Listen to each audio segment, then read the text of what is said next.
आज हाम्रो घरमा के भयो त?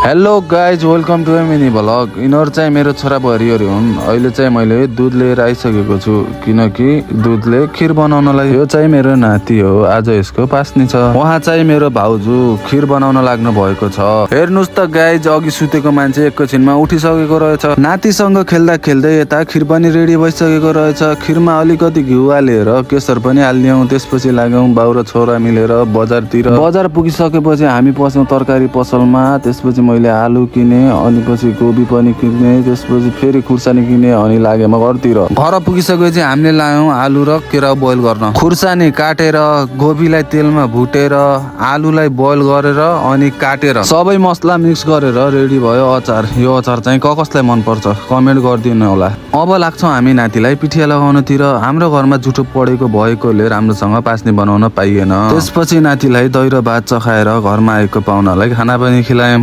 खाना खिलाइसकेपछि मैले र भाउजूले अचार पनि खायौँ। साँच्चै भन्नुपर्दा अचार चाहिँ मिठो भएको रहेछ। आजको लागि भिडियो यति नै। बाई बाई साथीहरू।